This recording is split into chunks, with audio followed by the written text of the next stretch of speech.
Hey, hello everyone. So before beginning this video, I'm going to make an announcement that I'm going to start a new Dasamsa course in this December 2020 or January 2021. So if you are people interested in taking that Dasamsa course, please do contact my given below WhatsApp number or else you can even mail me also.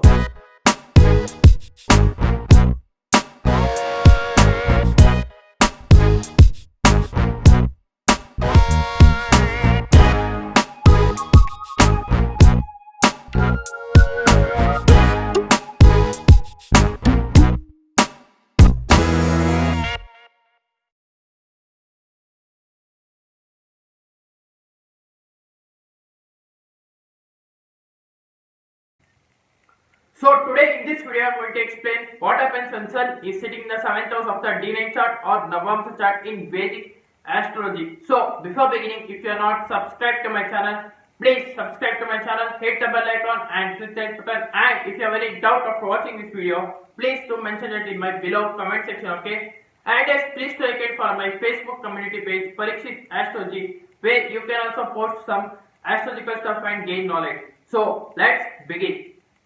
So mainly, what do you mean by Navamsa chart or the D9 chart? See, Navamsa chart or the D9 chart is the second most important chart of your birth chart. It is mainly seen for your strengths of your planet. It is also seen for your relationship between you and your spouse and also your married life. See, mainly Navamsa chart or the D9 chart gets activated after your second half of your life. That is after 33 years or 36 years of your age or after your married life.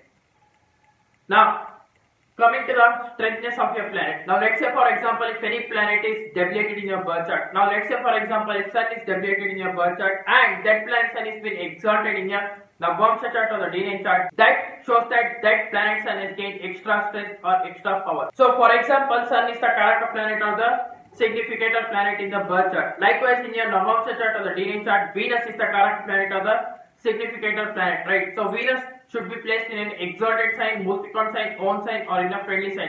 So that shows that your married life will be very good. Now coming to the 7th house of the D9 chart or Navamsa chart. Now what does 7th house of the D9 chart or Navamsa chart represents? It represents your spouse characteristics. It also represents your spouse personality. It also represents your spouse appearance.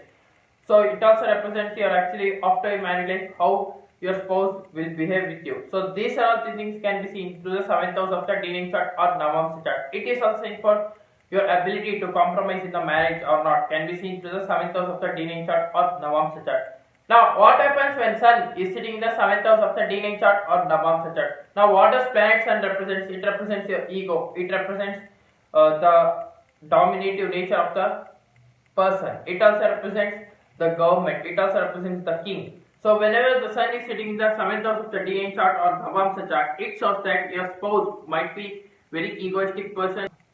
It also shows that your spouse want to dominate in your marriage or want to dominate over you. It also shows that your spouse might be having some ego also. It also shows that your spouse might be working in the government sector, or it also shows that your spouse might be having some government influence also. So these are all things can be seen through when Sun is sitting in the 7th house of the D9 chart or Navamsa chart. Now it also shows that your spouse might take over your marriage and your spouse might be dominate your marriage also. Now what happens when Sun is conjuncted with other planets like benefic planets and malefic planets? Now coming to the benefic planets. Now what happens when Sun is conjuncted with benefic planets like Moon, Mercury, Venus and Jupiter? Now coming to the planet Moon. Now what happens when Sun and Moon are conjuncted in the 7th house? Now what does planet Moon represents? It represents your mother. It represents your happiness. It also represents the moody type of personality. It also represents your mind. So when Sun and Moon are conjuncted in the 7th house of D9 chart or Navamsa chart, and it also shows that you will get a spouse who might be emotionally attached towards you, or you might want a spouse who might be emotionally attached to you, and it also shows that you want a spouse who might dominate you, or you might get a spouse who might be having some leadership qualities and all. It also shows that after your married life you will get very good happiness from the marriage or happiness from the spouse also. So these are all things can be seen through when Sun and Moon are conjuncted in the 7th house of the D9 chart or Navamsa chart. Now what happens when Sun is conjuncted with planet Jupiter? Now what does planet Jupiter represent? It represents your guru, it represents your teacher, it represents your advisors, counselors. When Jupiter and Sun are conjuncted in the 7th house of the D9 chart or Navamsa chart, it shows that after your married life, you will get a spouse who might teach you. You will get a spouse who might dominate over you. You will get a spouse who might be very selfish also. So these are the things can be seen through when Sun and Jupiter are conjunct in the 7th house of the D9 chart or Navamsa chart in Vedic astrology. Now, what happens when Sun is conjuncted with planet Venus? Now, what does planet Venus represent? It represents your spouse. It also represents beauty, love, romance, luxurious life. When Sun and Venus are conjuncted in the 7th house of the D9 chart or Navamsa chart, it shows that after your married life, there might be some relationship problems. It also shows that you will get a very beautiful spouse. It also shows that Sun might burn things, so it might burn your relationship also. So these are things can be seen through when Sun and Venus are conjuncted in the 7th house of the D9 chart or Navamsa chart in astrology. Now, what happens when Sun is conjuncted with planet Mercury? Now, what does planet Mercury represent? It represents your logical ability. It also represents your intellectual. It also represents business. It also represents youthfulness. So when Sun and Mercury are conjuncted in the 7th house of the D9 chart or Navamsa chart, that shows that your spouse might be youthful. It also shows that your spouse might be intelligent. It also shows that your spouse will love to dominate over you, dominate in the marriage. It also shows that your spouse might be diplomat also sometimes. Now, it also shows that your spouse might be business minded. It also shows that your spouse might be very youthful. It also shows that your spouse might be having some skin diseases or nervous type problems. So these are all the things can be seen through when Sun and Mercury are conjuncted in the 7th house of the D9 chart or Navamsa chart in Vedic astrology. Now, what happens when Sun is conjuncted with malefic planets like Saturn, Mars, Rahu, Ketu? Now, what happens when Sun and Mars are conjuncted in the 7th house of the D9 chart or Navamsa chart? That shows that you might get a spouse who might be very aggressive, who might be very short-tempered, and it also shows that you might get a spouse who might be interested towards the technical things. So these are all the things can be seen through when Sun and Mars are conjuncted in the 7th house of the D9 chart or Navamsa chart in Vedic astrology. Now, what happens when Sun and Saturn are conjuncted in the 7th house of the D9 chart or Navamsa chart? Now, what does planet Saturn represent? It represents hard working, it represents workaholic, it also represents your karma, it also represents look wise very bold. So these are all the things can be seen through the planet Saturn. Now, what happens when Sun and Saturn are conjuncted in the 7th house of the D9 chart or Navamsa chart? See, Sun also represents father, right? So when Sun and Saturn are conjuncted in the 7th house of the D9 chart or Navamsa chart, that shows that at the age of 33, you might fight with your father regarding the marriage or regarding with your spouse.